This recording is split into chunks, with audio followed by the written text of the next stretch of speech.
نحمدہ ونصلی ونسلم علی رسولہ الکریم۔ نماز باجماعت کے دوران صف بندی کی تاکید بہت زیادہ ہے۔ صف درست کر کے نماز پڑھنا چاہیے۔ بعض حضرات نے صفوں کی درستگی کو نماز کے واجبات میں شمار کیا ہے۔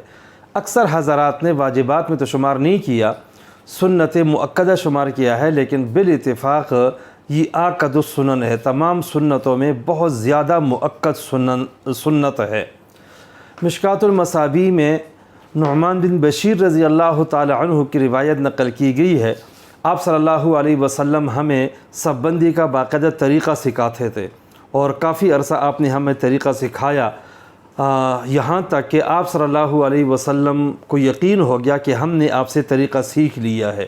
پھر آپ صلی اللہ علیہ وسلم اکثر جو ہے وہ صفیں درست نہیں کرتے تھے، کیونکہ ان کو یقین ہو گیا تھا کہ صفیں درست ہوگی۔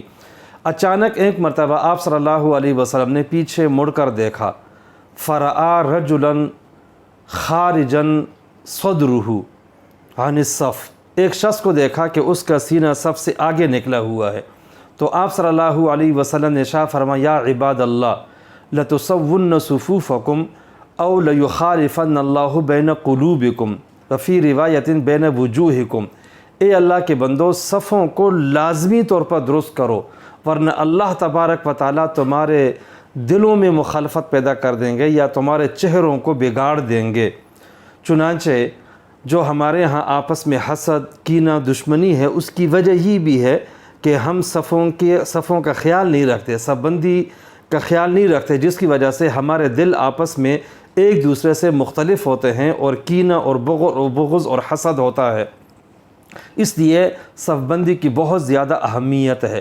صف بندی کے 5 اصول ہیں، اگر ان 5 اصول پہ عمل کر لیا جائے تو قرآن و سنت کے مطابق، شریعت کے مطابق صف بندی بالکل ٹھیک ہو جائے گی۔ نمبر 1، جو بھی صف شروع کی جائے تو امام کے پیچھے سے شروع کی جائے۔ حدیث میں آتا ہے، آپ صلی اللہ علیہ وسلم نے فرمایا، توسط الامام، امام کو درمیان میں رکھ کر صف شروع کی جائے۔ چنانچہ امام بالکل درمیان میں ہونا چاہیے، اور جس کے لیے ہمارے ہاں معیار محراب ہے۔ محراب درمیان میں اس لیے بنائی جاتی ہے تاکہ امام درمیان میں کھڑا ہو۔ اب امام جہاں کھڑا ہے تو پہلا جو نمازی ہے وہ امام کے بالکل پیچھے ہونا چاہیے۔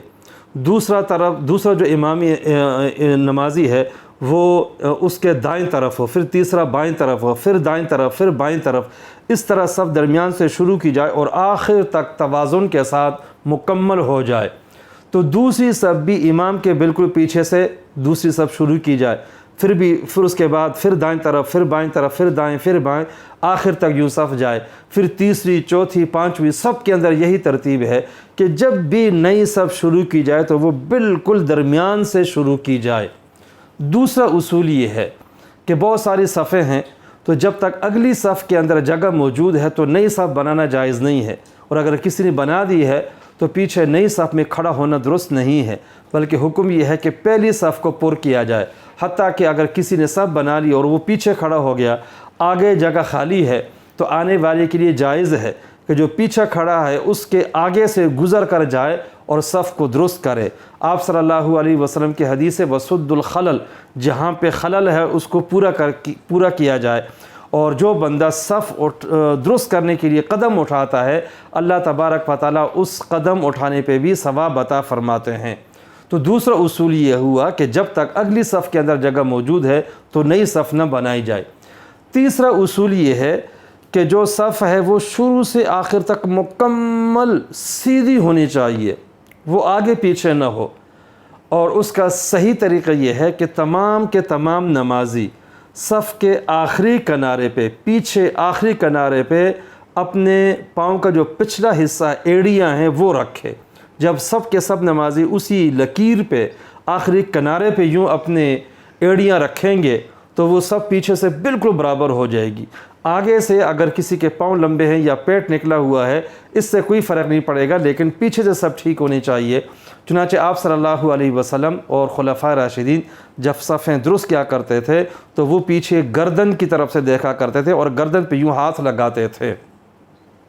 چوتھا اصول اور قاعدہ یہ ہے کہ جو نمازی صف میں کھڑے ہیں وہ آپس میں بالکل متصل ہو کر کھڑے ہوں، مل کر کھڑے ہوں، درمیان میں بالکل کوئی خلا نہیں ہونا چاہیے۔ حدیث میں آتا ہے کہ درمیان میں اگر خلا ہو تو شیطان درمیان میں گھستا ہے اور نمازیوں کے دل کے اندر وسوسہ ڈالتا ہے، لہٰذا خوب اچھی طرح جو ہے وہ کندھا کندھے کے ساتھ ملا کر کھڑا ہونا چاہیے، درمیان میں خلا نہ ہو۔ نمبر 5، پانچواں اصول یہ ہے کہ جس جگہ پہ جس منزل میں امام ہے اسی منزل کو پہلے مکمل کیا جائے۔ دوسری منزل میں نماز پڑھنا ٹھیک نہیں ہے، یہ صف بندی کے خلاف ہے۔ مثلا 3 منزلوں میں نماز ہوتی ہے تو جو سب سے پہلی منزل ہے جہاں پہ امام کھڑے ہیں پہلے اس کو پر کیا جائے، جب وہ مکمل ہو جائے تو پھر دوسری منزل میں نمازی کھڑے ہوں، جب تک کہ دوسری مکمل نہ ہو تو تیسری میں کھڑے ہونا ٹھیک نہیں ہے، جب دوسری مکمل ہو جائے تو پھر جا کر تیسرے میں کھڑے ہونا ٹھیک ہے۔ یعنی 5ویں اصول کا حاصل یہ ہوا کہ امام اور مقتدیوں کی جو سطح ہے اور جگہ ہے وہ ایک ہونے چاہیے، منزل بھی ایک ہونی چاہیے۔